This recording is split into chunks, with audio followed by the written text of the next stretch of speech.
estar juntos en la casa de nuestro Dios. Y lo que espero es que después de escuchar la palabra de Dios que estamos por examinar hoy, que todos vamos a entender por qué les digo antes de cada sermón que es un privilegio, un gozo, un placer estar juntos en la casa de Dios. Vamos a ver acerca del sacrificio de nuestro Señor en la cruz, claro, y en particular del velo. Vamos a hacer una comparación de lo que vimos acerca del velo hace 8 días en el libro de Éxodo con cómo se describe el velo en la carta a los Hebreos. Y no solo es un ejercicio académico, nos enseña bastante en cuanto a las razones por las cuales nosotros hoy podemos decir, hermanos, es un privilegio que nos hayamos reunido para glorificar a nuestro Señor Cristo Jesús. ¿Listos?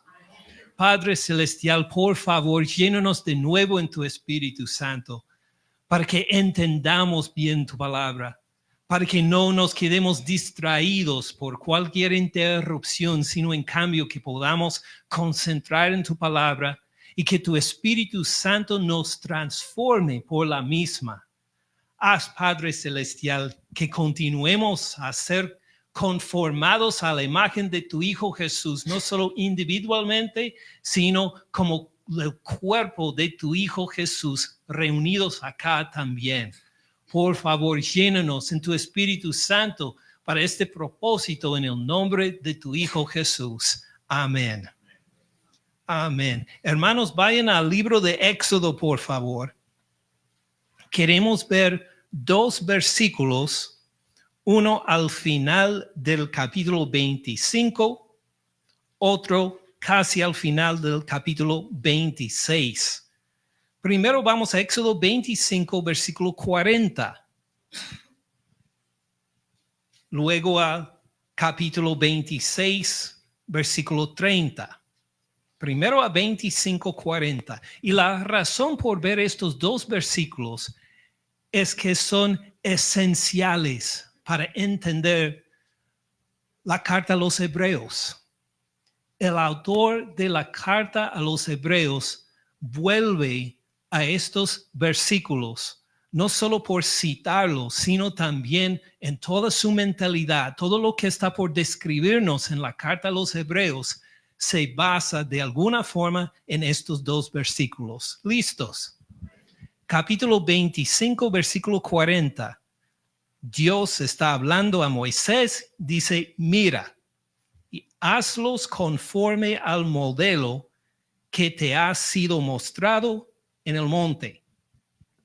Luego en capítulo 26, versículo 30, dice, alzarás el tabernáculo conforme a ¿qué? Al modelo que te fue mostrado en el monte. Es decir, 2 veces Dios insiste, Moisés, tienes que hacer todo de acuerdo con este modelo que te he mostrado en el monte Sinaí. Ahora, para el libro de Éxodo, este hecho es una gran ventaja.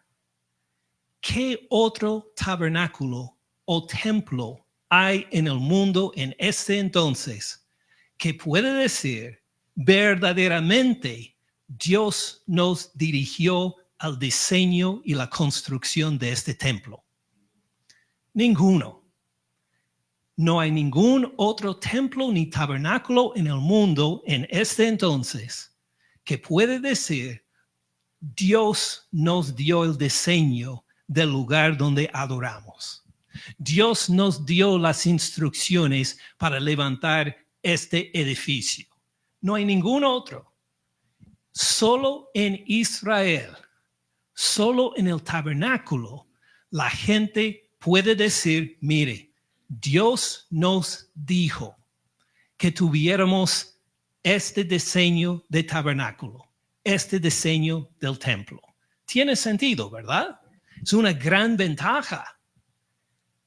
que llega a ser de segundo rango, de segunda importancia, cuando llega el Señor Cristo Jesús. Mírenlo en la carta a los Hebreos, con un dedo en Éxodo, sigan adelante al Nuevo Testamento, a Hebreos capítulo 8. Hebreos capítulo 8, versículo 4. Hebreos 8, 4.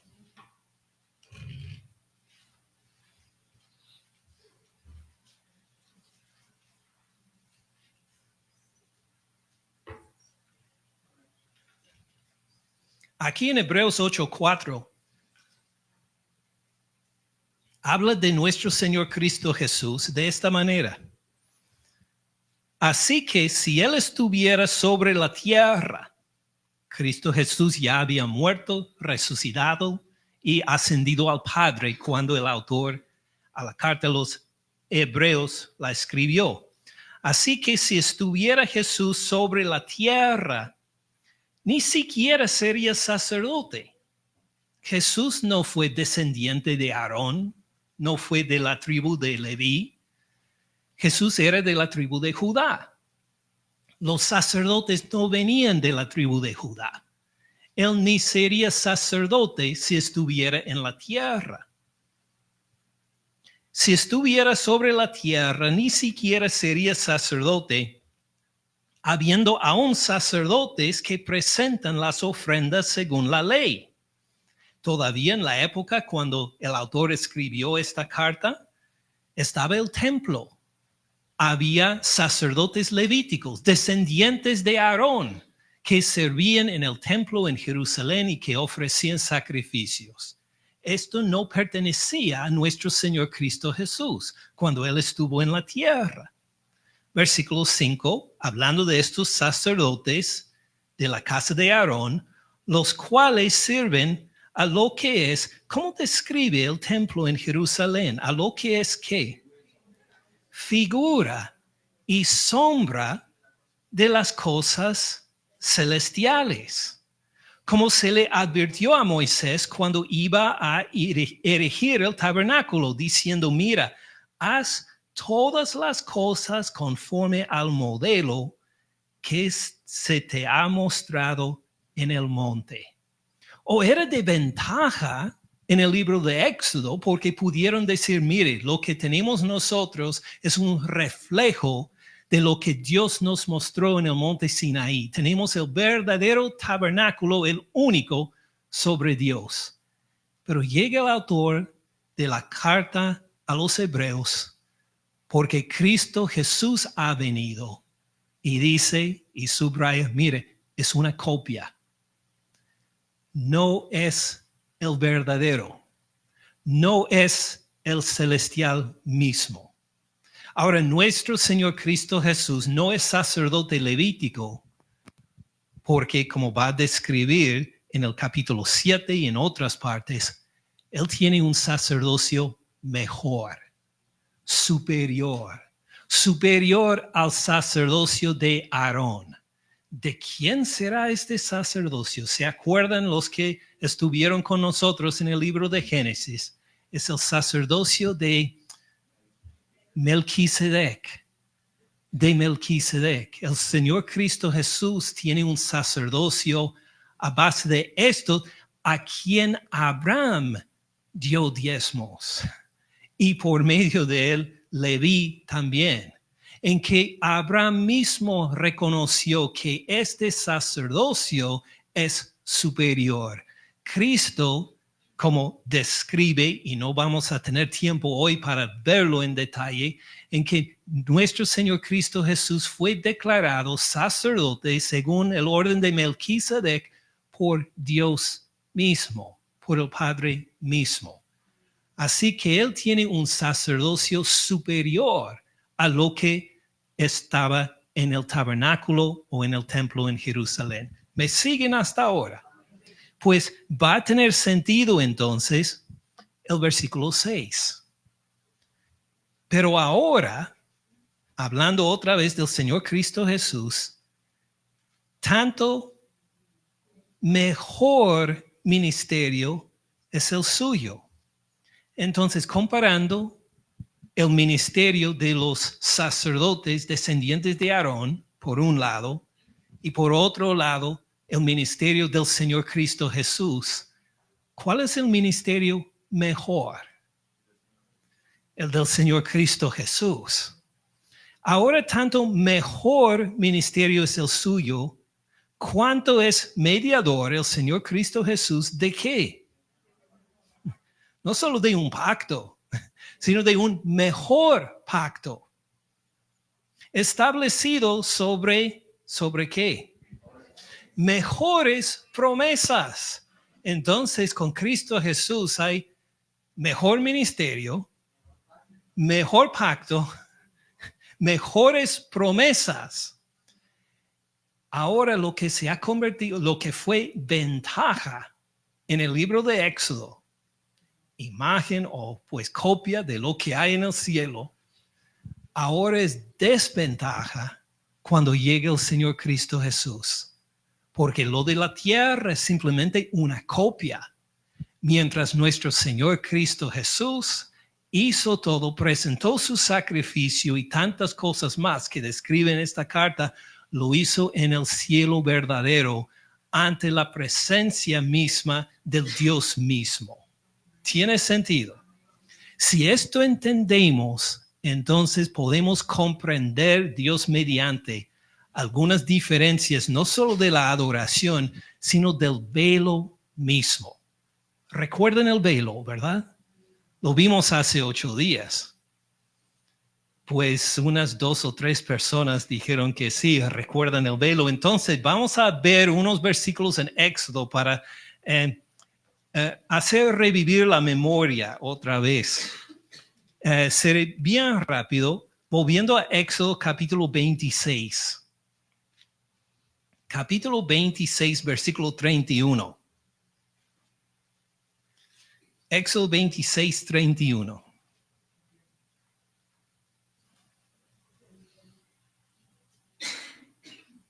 ¿Listos? ¿Lo encontraron? Muy bien, dice, también harás, Dios hablando a Moisés otra vez, un velo de azul, púrpura, carmesí y lino torcido, de 3 colores difíciles de conseguir.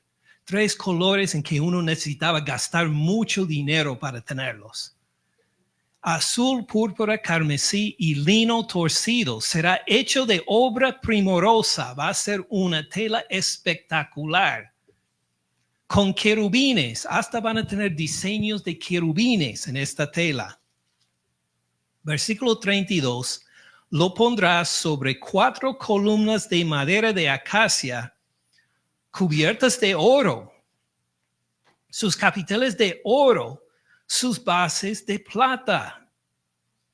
Y pondrás el velo debajo de los corchetes de la primera tapada al tabernáculo, y meterás ahí del velo adentro el arca del testimonio, que representa el trono de Dios, la presencia de Dios encima de su trono.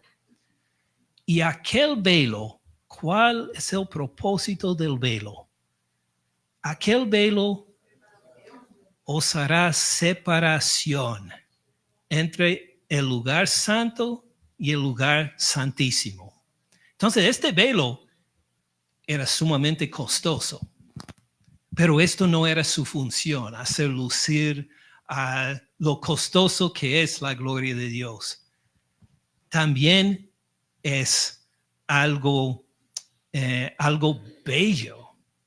Absolutamente es una belleza este velo.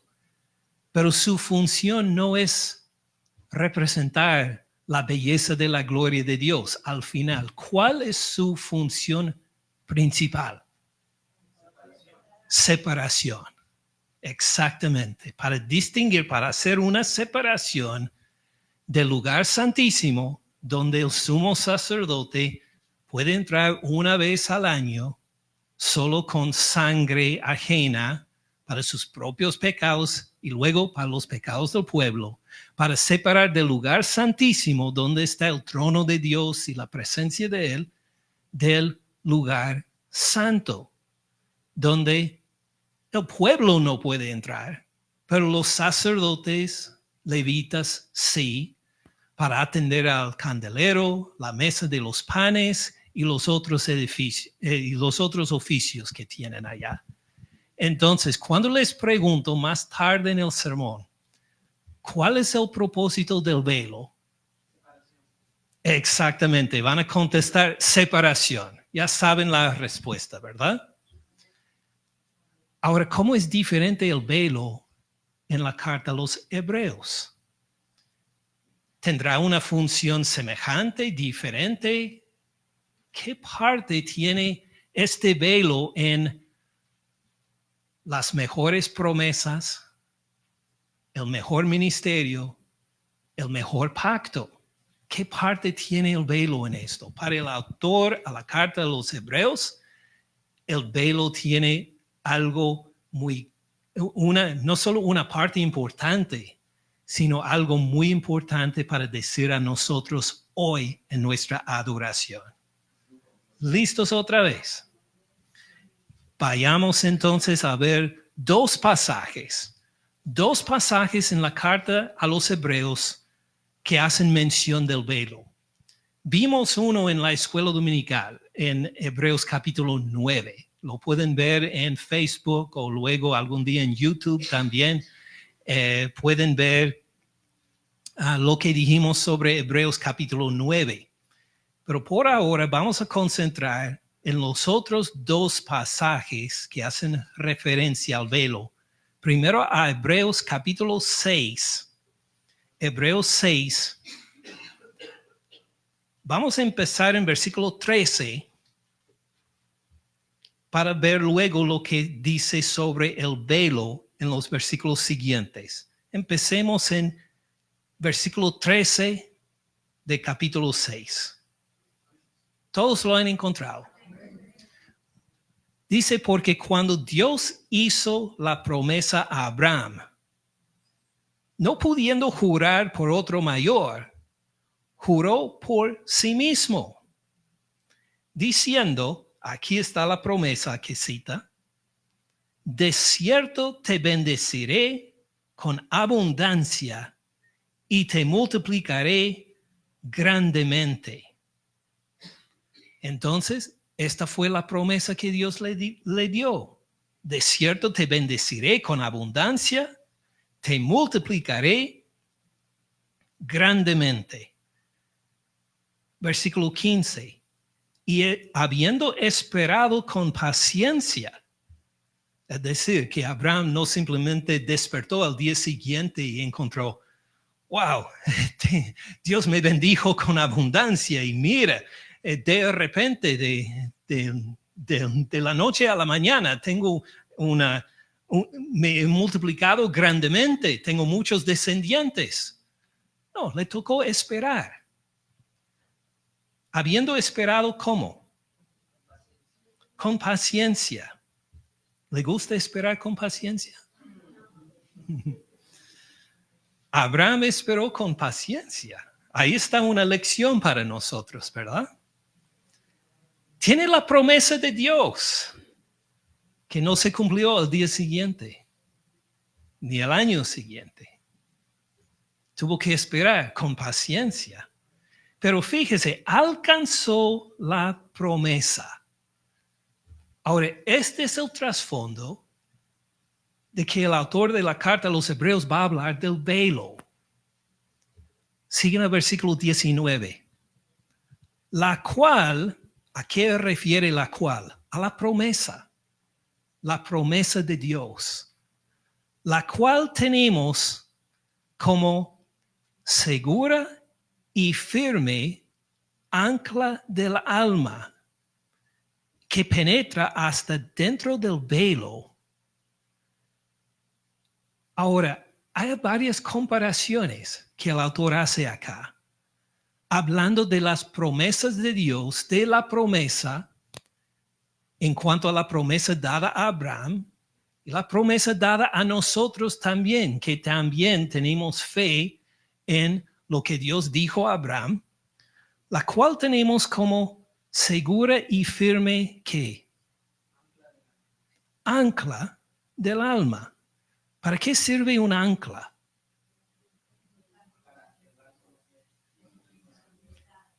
Para que un barco no se mueva, especialmente durante una tormenta, especialmente si el barco tiene que esperar antes de entrar a un puerto.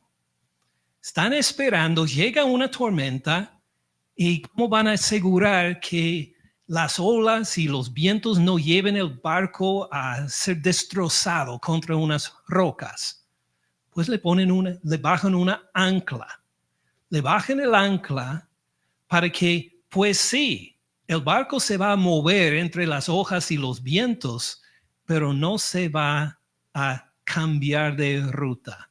No se va a ser destruido contra unas rocas. Se va a mantener a pesar de la fuerza de las olas, a pesar de las fuerzas de los vientos, se va a mantener en el mismo lugar. Ahora, si la tormenta es fuerte, ¿se va a quedar inmóvil esta barca?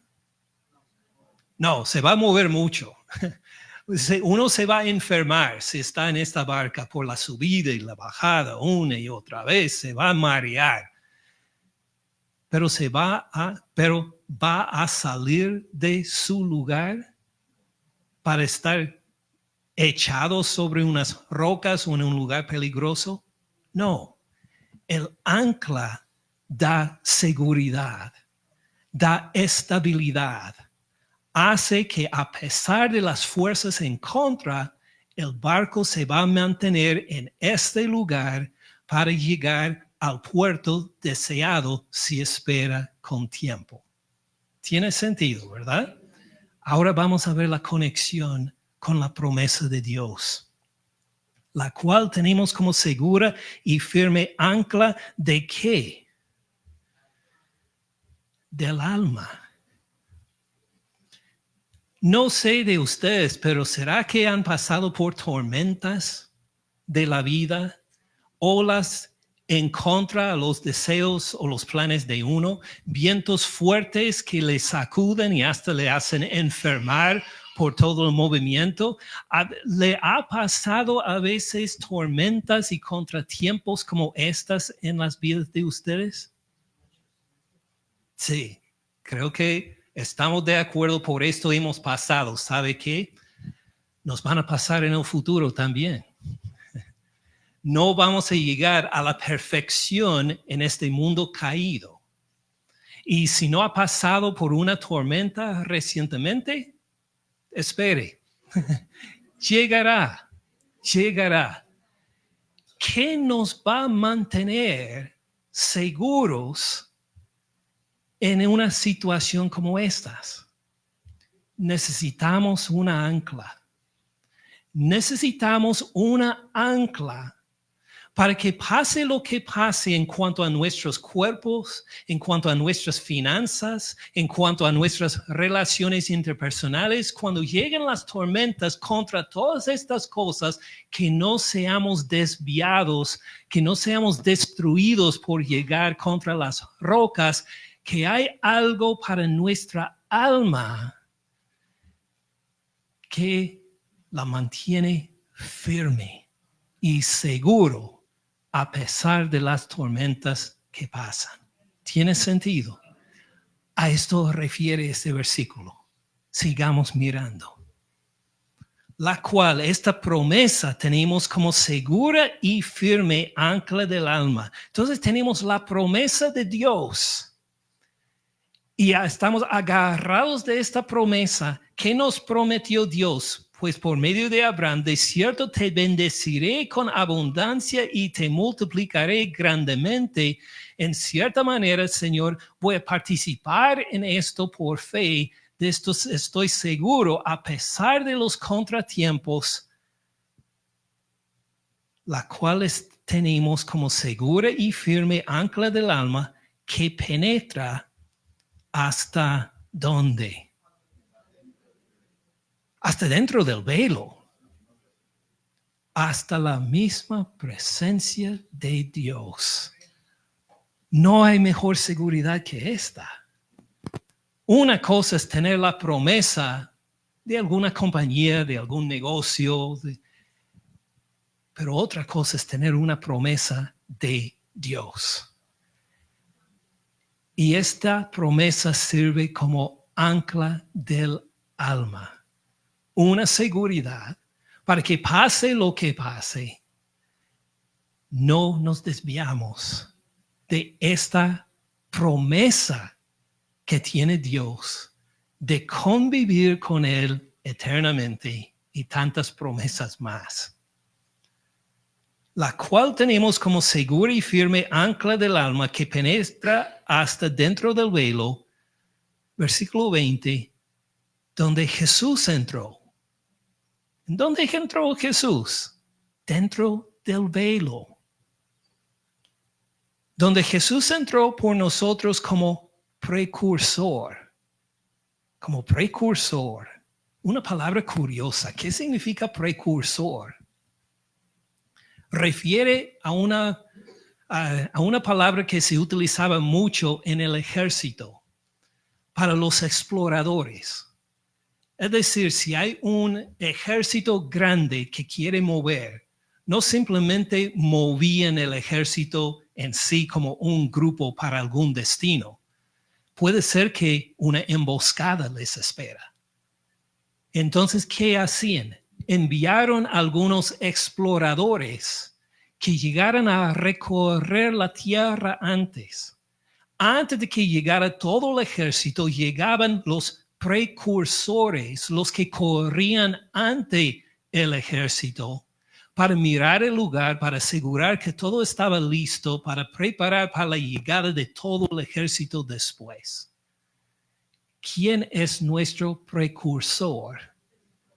Nuestro Señor Cristo Jesús, que ya entró dentro del velo, el otro lado del velo, que está ahora a la diestra del Padre en el trono de Dios. Recuerden lo que está al otro lado de este velo, ¿verdad? El arca del pacto, representando el trono de Dios y la presencia de Dios en dominio y en justicia sobre el trono. Uno ya entró, ya llegó, nuestro Señor Cristo Jesús como precursor. ¿Qué significa? Pues claro, nosotros lo vamos a seguir. Nos toca a nosotros seguir este precursor. Y mire cómo lo describe otra vez, versículo 20, donde Jesús entró, ¿cómo? No dice Jesús entró como precursor. Saltamos unas dos palabras importantes, ¿verdad? Donde Jesús entró por nosotros. Lo hizo no simplemente para cumplir una tarea, sino para representarnos, para preparar lugar para nosotros, porque nosotros estábamos sobre su corazón.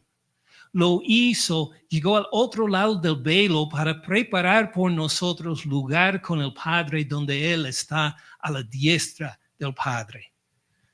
Donde nosotros entró por nosotros como precursor. Entonces, fíjense, en versículo 19 tenemos una descripción del alto mar, la cual tenemos como segura y firme ancla del alma. Y luego una descripción del tabernáculo que penetra hasta dentro del velo. Luego una descripción militar donde Jesús entró por nosotros como precursor. Ve la dificultad que encuentra el autor a la carta de los Hebreos acá. Está intentando describir algo tan glorioso que tiene que buscar hasta 3, hasta 4 maneras de describirlo para que veamos la grandeza y la maravilla que es. Tenemos una promesa como segura y firme ancla del alma. ¿A dónde llega este ancla? Penetra hasta dentro del velo. ¿Cómo puedo estar seguro que mi esperanza, mi promesa dada por Dios entra dentro del velo, porque Jesús ya entró por nosotros como precursor, como explorador, preparando lugar por nosotros. Hecho, ahora va a incluir una descripción de la religión o de los sacrificios. Hecho Cristo Jesús sumo sacerdote, mejor que Aarón, mejor que Moisés, sumo sacerdote para siempre, según el orden de Melquisedec. Este sacerdocio superior al sacerdocio de Aarón y de los levitas, nuestro precursor ya ha llegado para prepararnos lugar como sumo sacerdote.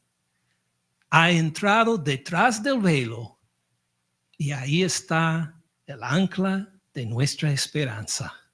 Cuando llegan las tormentas, cuando llegan las olas, cuando nos sentimos desesperados, tenemos una ancla segura en el trono de Dios ante su presencia por nuestro Señor que llegó como precursor.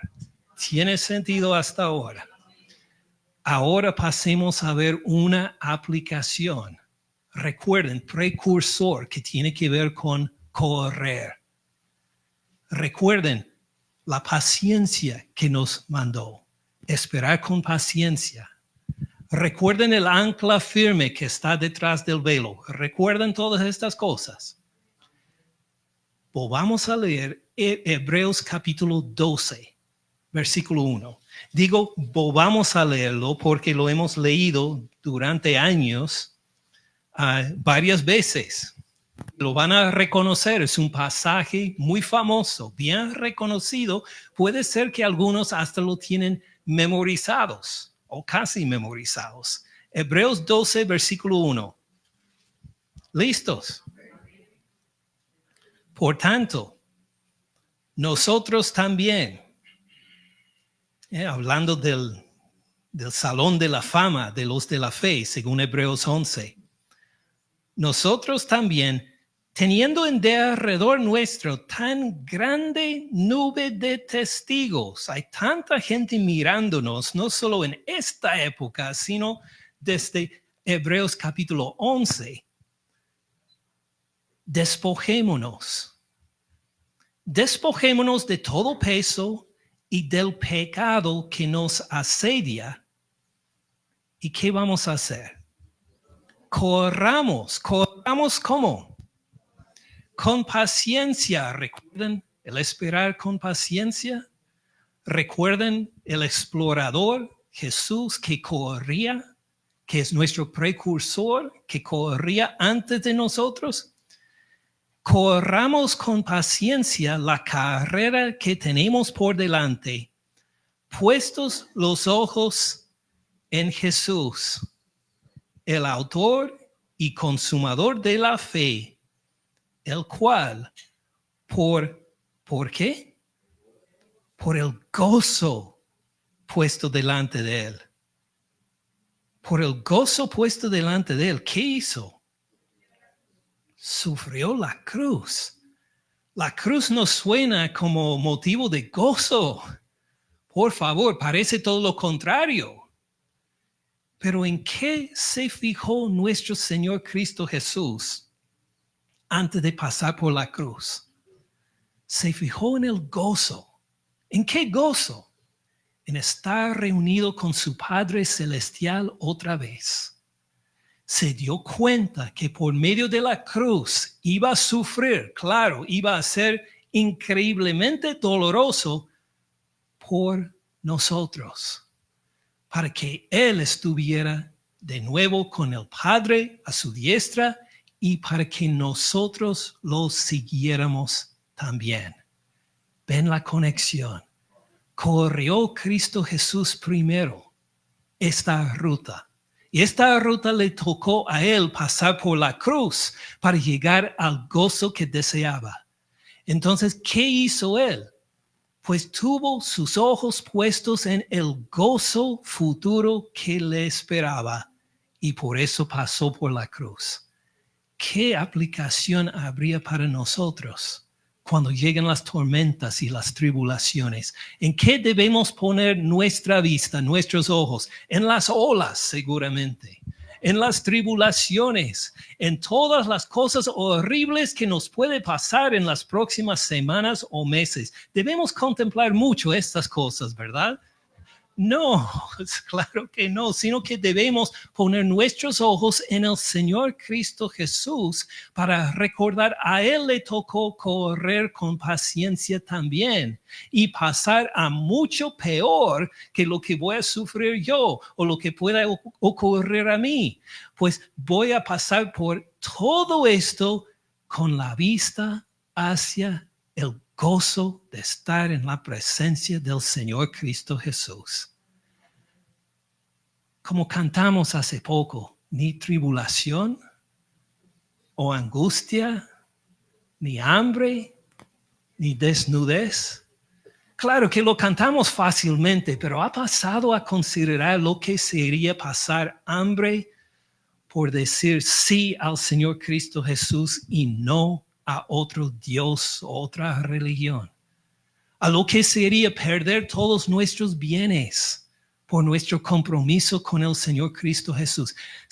Nos hemos considerado en realidad lo que estamos cantando. ¿Cómo pasaríamos por unas tribulaciones así? Solo por correr con paciencia, con los ojos puestos en el Señor Cristo Jesús, que ya como precursor llegó al otro lado del velo y de quien tenemos una promesa segura de que vamos a participar con Él este gozo. ¿Tiene sentido? Amén. Por tanto, nosotros también, teniendo en derredor nuestro tan grande nube de testigos, despojémonos de todo peso y del pecado que nos asedia, y corramos con paciencia la carrera que tenemos por delante, puesto los ojos en Jesús, el autor y consumador de la fe, el cual por el gozo puesto delante de él, sufrió la cruz, menospreciando el oprobio, aunque lo insultaron, aunque lo maldijeron.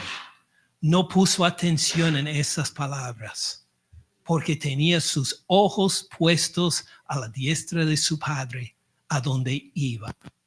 Nos toca también, cuando nos insultan, cuando nos menosprecian, recordar que tenemos una ancla segura al lado del Padre en nuestro Señor Cristo Jesús, y para allá vamos. Digan lo que digan las personas, tenemos la vida eterna en el Señor Cristo Jesús. ¿Tiene sentido? Menospreciando el oprobio, y se sentó. Si uno ha corrido a larga distancia con paciencia, ¿sabe lo que es una de las cosas más agradables hacer? Sentarse. A decir que la carrera ha terminado. Gracias a Dios. Llegué, terminé. Gloria sea a Dios. Este es el fin, el destino que nos espera si corramos con paciencia, con los ojos puestos en el Señor Cristo Jesús, por fe en Él. Este es el destino en que vamos a sentarnos junto con nuestro Señor Cristo Jesús también. Y wow, anhelo este día. Anhelo la llegada de este día. Se sentó a la diestra del trono de Dios. No es solo para descansar, sino para disfrutar la justicia de Dios, el dominio de Dios. Pues la consolación de tantas injusticias o dificultades en esta vida llegará porque estaremos a la diestra del trono de Dios. ¿Tiene sentido?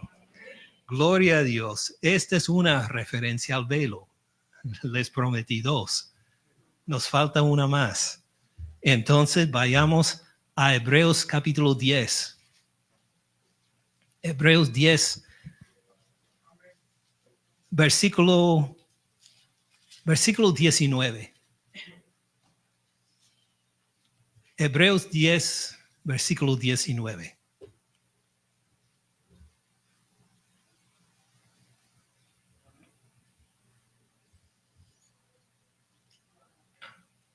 Así que, hermanos, teniendo libertad para entrar en el lugar santísimo por la sangre de Jesucristo. Lo vamos a considerar de esta manera. Así que, hermanos, todos que tenemos fe en el Señor Cristo Jesús estamos incluidos. No importa de qué país viene, qué lengua habla, hermanos, teniendo libertad para entrar en el lugar santísimo. Ahora, vamos a considerar más al fondo esta expresión, teniendo libertad para entrar. Después del culto hoy, tal vez ustedes, entre tantos, pues tenemos planes diferentes. Tal vez algunos van a visitar a otra persona, algunos salen a cenar en alguna parte, otros vamos directamente a casa, pero eventualmente vamos a llegar a una casa, una residencia, ¿verdad? Tal vez un apartamento, pero vamos a llegar allá. Y antes de entrar, claro, vamos a llegar a la puerta y vamos a tocar. A ver si nos dan la entrada, ¿verdad? No, ¿por qué no? Es nuestra propiedad.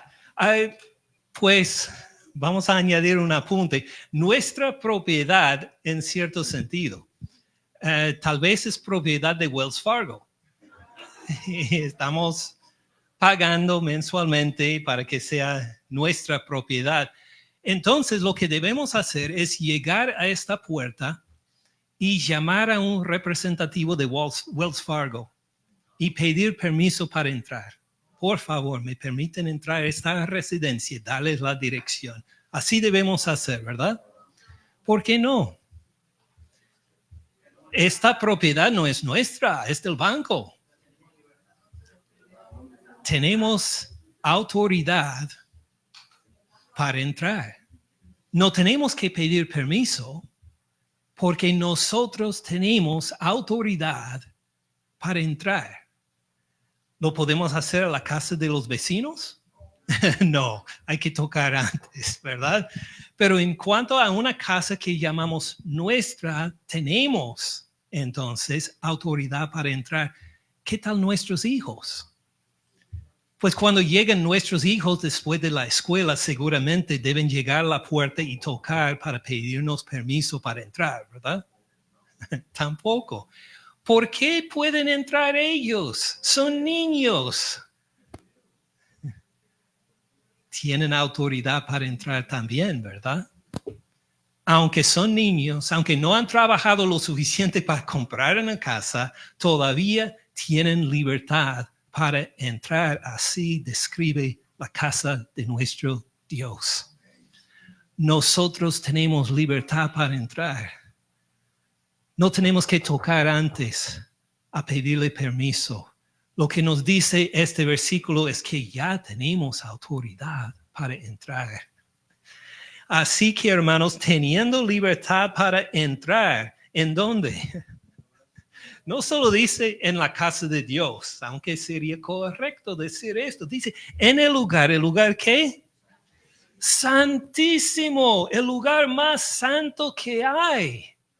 Más santo que cualquier parte de la creación. Nosotros tenemos entrada a la 1 de la mañana, a las 9 de la mañana, a la hora que sea, el día que sea. Ni tenemos que tocar puerta. Podemos entrar, tenemos libertad para entrar ante la presencia de Dios mismo en el trono con todo su dominio y justicia y misericordia. Tenemos derecho en cualquier momento por el tiempo que queramos de estar en la presencia de nuestro Dios. Tenemos libre entrada y autoridad para estar ahí.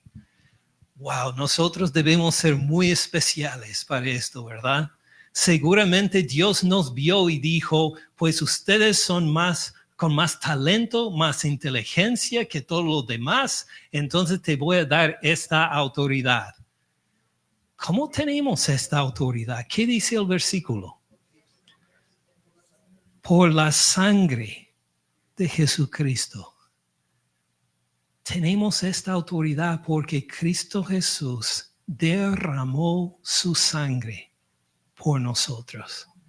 Porque Él de su propia voluntad se entregó para ser torturado, cortado, azotado, clavado, insultado, para que nosotros tuviéramos entrada a cualquier momento al lugar santísimo. Ahora entienden por qué digo, hermanos, es un privilegio reunirnos en la casa de Dios para adorarlo, que es un gozo por los ojos puestos en nuestro Señor, Cristo Jesús. Es un gozo reunirnos. Sigamos leyendo. Hermanos, teniendo libertad para entrar en el lugar santísimo por la sangre de Jesucristo, por el camino nuevo y vivo que Él nos abrió a través del velo. Ahí está la referencia al velo. Que Él nos abrió a través del velo, esto es, de su carne. Ahora, ¿qué tiene que ver el velo con su carne? Pues claro que recordamos que, pues sí, Jesús está al otro lado del velo y nuestra ancla firme está allá. Pero ¿cómo llegó a combinar el velo y su carne? A ver, pues, ¿cuál es la función del velo? Separación. Hubo algo de la carne del Señor Cristo Jesús que funcionó como separación. Su cuerpo funcionó como separación. ¿Pero cómo? ¿Cómo es que el cuerpo de Él sirve para separación? Está ligado con la cruz y la resurrección. Pero ¿cómo causó separación? Vamos a ver esta separación por un momento en la primera carta a los Corintios, y luego regresamos a Hebreos, porque creo que 1 Corintios describe esta separación de una forma muy clara y concisa. 1 Corintios, capítulo 1. Capítulo 1 y versículo 22. Vamos a incluir el 21. 1 Corintios 1, 21. ¿Listos? Dice pues, ya que en la sabiduría de Dios, no la sabiduría de este mundo, sino la sabiduría de Dios, el mundo no conoció a Dios mediante la sabiduría. Pues, ¿qué pasó con la sabiduría del mundo? Separación con Dios. Los filósofos más inteligentes como Platón, Aristóteles, como otros, no pudieron encontrar a Dios con toda su sabiduría. Hubo una separación, vamos a llamarlo un velo entre ellos y Dios, porque confiaban en la sabiduría del mundo. Sigamos leyendo. Ya que en la sabiduría de Dios el mundo no conoció a Dios mediante la sabiduría, agradó a Dios salvar a los creyentes. ¿Por qué manera? Por la locura de la predicación. Vamos a ver más de esto en un momento. Versículo 22. Porque los judíos siendo los que no creían en el Señor Cristo Jesús, los que rechazaron el Mesías, los judíos que piden señales, quieren milagros. Cuando hablan de las cosas de Dios, quieren ver poder, quieren ver milagros, quieren ver sanidades. Dicen que, mire, Dios no está presente. Hasta algunos me han dicho, si no hay milagro en ese culto, entonces Dios no está presente. Así son algunos que buscan manifestaciones de poder y esto para ellos equivale a la presencia de Dios. Los griegos, ¿qué buscan los griegos? Sabiduría, hablando de la sabiduría del mundo. Por favor, enséñenos algo que nos haga pensar, que nos haga comprender las dificultades en el mundo. Por favor, díganos cosas muy profundas. Los griegos que tampoco conocían al Señor Cristo Jesús decían, mire, Dios no está ahí si no hay sabiduría. Si hay sabiduría, es manifestación de la presencia de Dios, según ellos. Los judíos piden señales, los griegos buscan sabiduría, pero nosotros, el apóstol Pablo y sus colaboradores, predicamos a Cristo. Oh, pues Cristo, sí, gloria y poder de Cristo. ¿A Cristo qué? Crucificado. Crucificado no parece manifestación de poder. Por favor, parece todo lo contrario. Parece derrota, humillante, menosprecio. Como dijo, si no me equivoco, fue Cicerón. No recuerdo exactamente quién lo dijo de esa época, que dijo, una religión basada en un criminal condenado es una locura. Esto es una religión de los esclavos, de la gente más menospreciable, más digno de menosprecio. Sería una religión basada en alguien que fue ejecutado, por favor. Para los sabios, según el mundo, nuestra fe es una locura.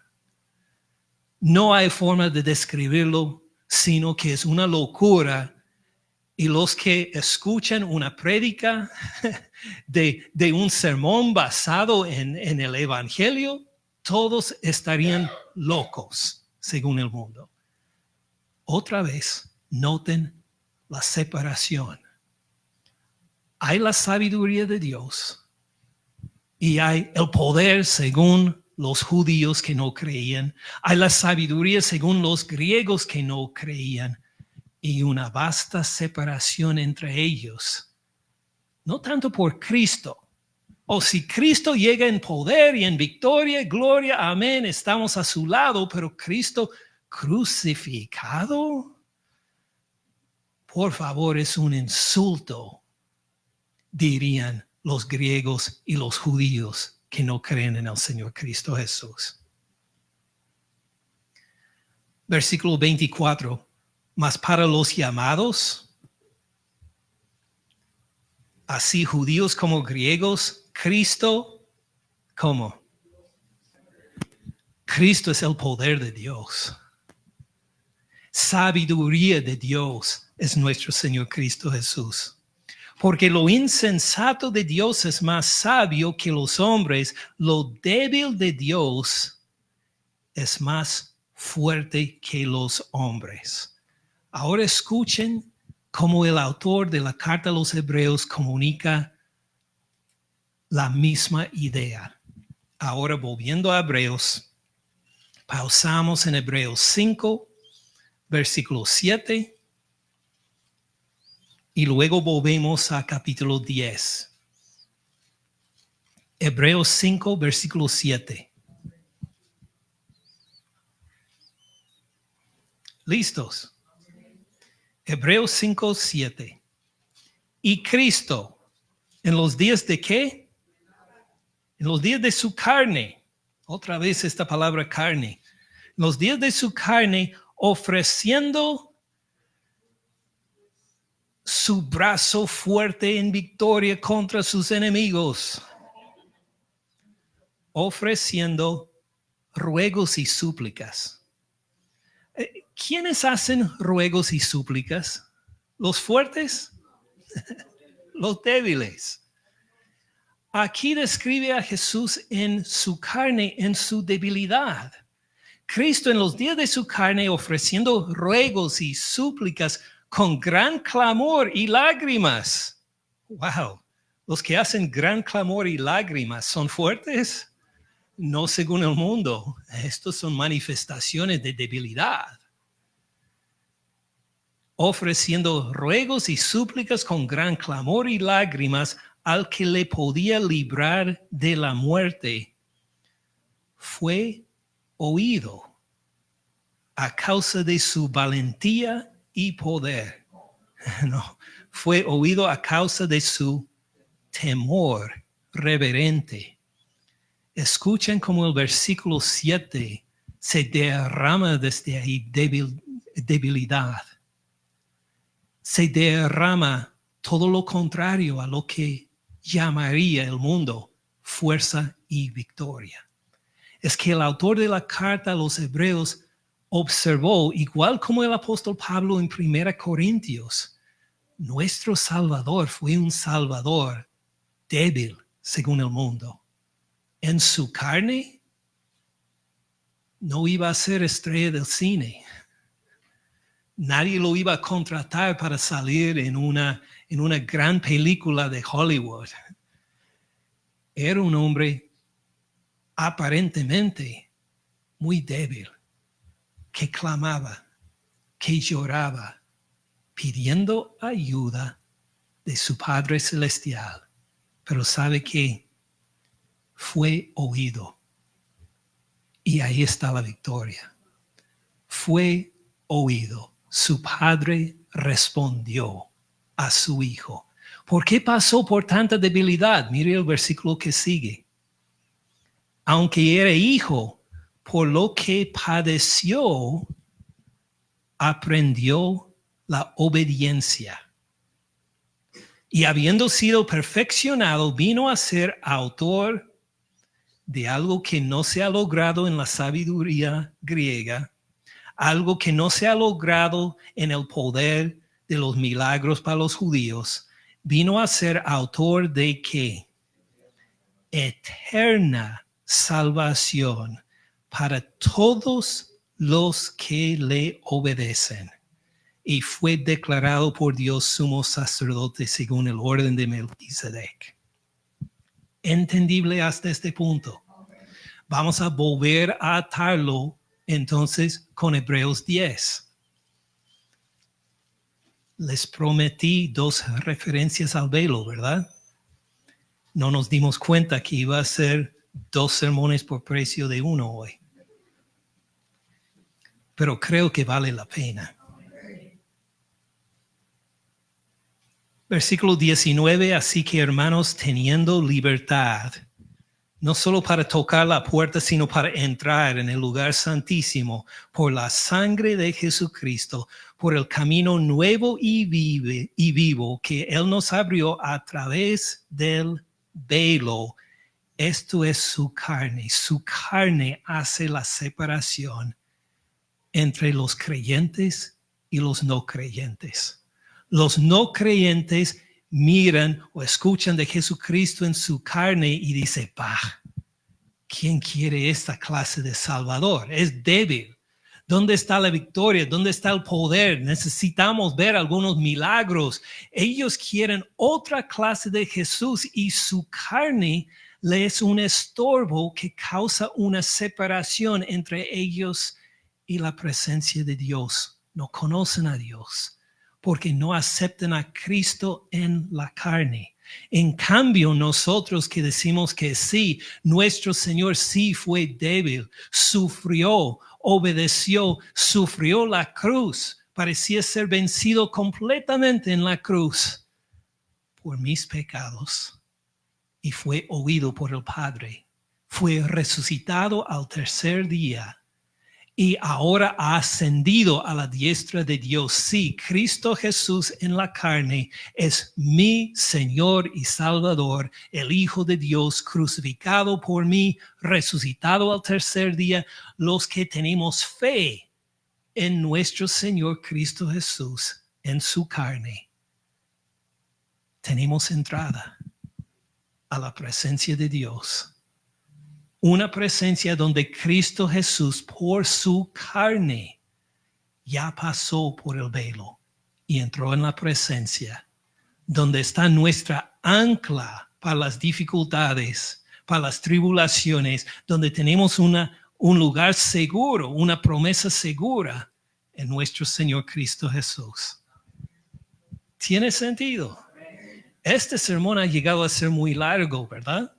Pero no se ha terminado todavía, porque hay algunos versículos de aplicación. Ahora que sabemos esto, ¿qué hacemos?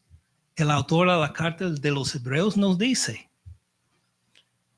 así que, hermanos, teniendo libertad para entrar en el lugar santísimo por la sangre de Jesucristo, por el camino nuevo y vivo que Él nos abrió a través del velo, esto es su carne, teniendo un gran sacerdote sobre la casa de Dios. Ahora llegan las aplicaciones. Versículo 22, el primero, ¿qué debemos hacer?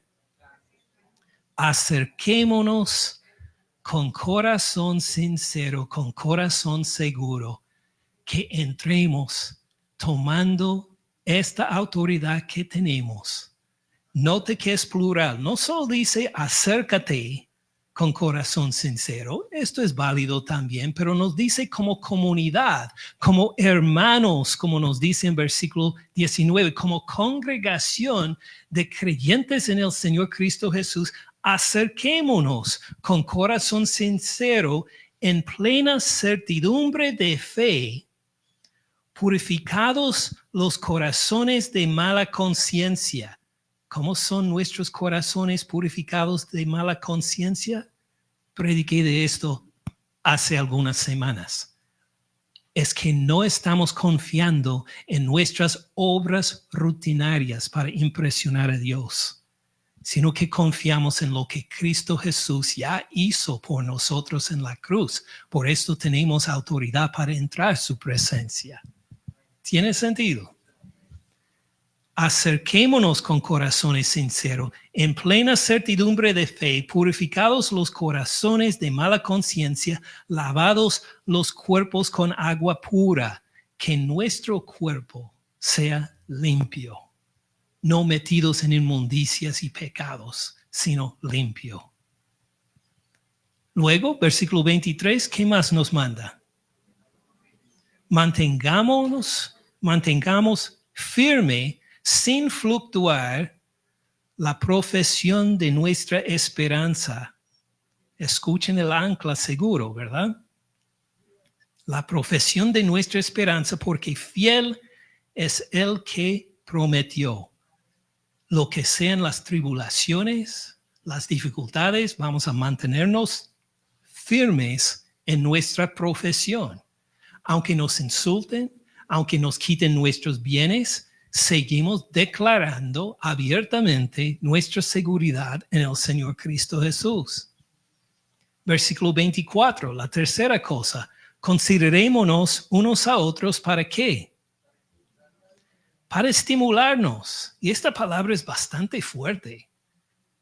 Dice, considerémonos unos a otros para molestar al otro, para irritar al otro. Sí, así es lo que significa. Le estoy informando, no preguntando. Así es. Considerémonos unos a otros. ¿Recuerdan la discusión entre Pablo y Bernabé? Dice que hubo una discusión entre ellos y se fueron en dos caminos diferentes. ¿Recuerdan esto del libro de Hechos? Es el mismo verbo. Habla de hasta irritar a otra persona. ¿Irritar en qué sentido? Considerémonos unos a otros para estimularnos al amor. Y a las buenas obras. De animar al hermano. Ámense los unos a los otros. Tal vez alguien no quiere escuchar este mandato y dice que no, por favor, quiero amargarme. Prefiero amargarme contra esta persona. No. Tienes que amar a la otra persona. Esto me irrita. Bueno, estoy cumpliendo lo que dice la palabra de Dios. Hay que amarse los unos a los otros. Hay que hacer buenas obras para bendecir a los otros. no para bendecir a sí mismo. No nos reunimos para buscar una bendición para nosotros mismos. Nos reunimos para bendecir a los otros que están. Se dan cuenta que cuando cantamos alabanzas, estamos cantando al Señor, claro, para que escuchen otras personas también, para que las otras personas escuchen el Evangelio, para que las otras personas se den cuenta, wow, según la letra de esta música, tenemos una seguridad al otro lado del velo en nuestro Señor Cristo Jesús, que fue precursor nuestro. Mientras cantamos, estamos animando a nuestros hermanos. Estamos recordándoles de la obligación de amarnos los unos a los otros en el Señor Cristo Jesús y de buscar la bendición a otras personas y no solo buscar una bendición para nosotros mismos. ¿Tiene sentido? Solo hay uno más. Versículo 24. Ya considerémonos unos a otros para estimularnos al amor y a las buenas obras. Versículo 25. ¿Qué más nos manda? No dejando de congregarnos. ¿Por qué no vamos a dejar de congregarnos? Porque todos tenemos entrada libre al mismo lugar juntos. Así vamos a estimularnos a las buenas obras y de amarnos los unos a los otros. No está hablando del amor de lejos. Sí, amo a tal persona. Hace años que no lo veo, pero lo amo. Si estuviera acá, le haría una buena obra, seguramente, pero que no se me acerque. Esta no es la clase de amor de que está hablando. Nos toca congregarnos para convivir, para obedecer estos mandatos del Señor. ¿Tiene sentido? No dejando de congregarnos como algunos tienen por costumbre. Ya saben la respuesta a esta pregunta. ¿Es que tienen costumbre de congregarse? No. Es que tienen costumbre de dejar de congregarse. ¿Qué pasa cuando uno deja de congregarse? Pues se endurece en el pecado. Pierde la sensibilidad espiritual. Esto pues según la carta a los Hebreos. No tenemos tiempo para ver los pasajes. Pero cuando dejamos de congregarnos sin darnos cuenta, nos ponemos en una situación espiritual peligrosa.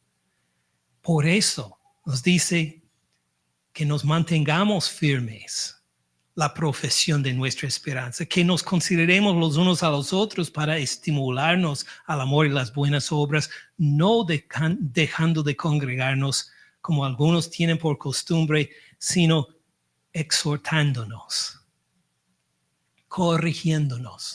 El exhortar es decir, mire, así debemos actuar. Y aquí es como se está actuando. Entonces hay que cambiar, hacer unos cambios en su vida para cambiar de aquí hasta donde debe estar. Esto es exhortar simplemente. ¿Y qué hacemos cuando nos congregamos? Nos exhortamos los unos a los otros. Tanto más cuando ven que aquel día se acerca. ¿De qué día está hablando? Cuando nosotros pasamos al otro lado del velo para estar presente en cuerpos resucitados con nuestro Señor Cristo Jesús. Este es nuestro anhelo y que todos acá estemos juntos en este día disfrutando la presencia de nuestro Señor. ¿Tiene sentido? Padre Celestial, gracias por permitirnos ver los cambios del velo, viendo que todo está centrado en el cuerpo de tu Hijo Jesús. Este cuerpo que parecía débil, que parecía derrotado, que fue clavado en una cruz por nuestros pecados. Gracias, Padre, porque por el cuerpo de Él tenemos entrada a tu presencia, no por ninguna otra manera. Padre Celestial, si hay cualquier de nosotros acá que está confiando o pensando confiar en otra ruta a ti, por medio de sabiduría, por medio de buenas obras, por medio de lo que sea, que no sea la carne de tu Hijo Jesús crucificado por nosotros y resucitado al tercer día. Que hoy sea el día que se le quite la venda de los ojos para que vea las inseguridad de todo en lo que se está confiando. Por favor, Padre Celestial, pedimos por la salvación de cualquier persona que escuche este mensaje, que está confiando en otra cosa que no sea tu Hijo Jesús crucificado y resucitado, por su salvación entera, completa y eterna. Y Padre, gracias por habernos quitado la venda de nuestros ojos, los que creemos en tu Hijo Jesús, que lo que describe el mundo como locura, como insensatez, como una falta de lógica, que por tu Espíritu Santo hemos reconocido como la verdad, la salvación y nuestro gozo más grande. Gracias por el privilegio que nos has dado de reunirnos para recordarnos de estos pasajes, para exhortarnos mutuamente, para motivarnos mutuamente a amarnos en el amor de tu Hijo Jesús, en cuyo nombre oramos. Amén.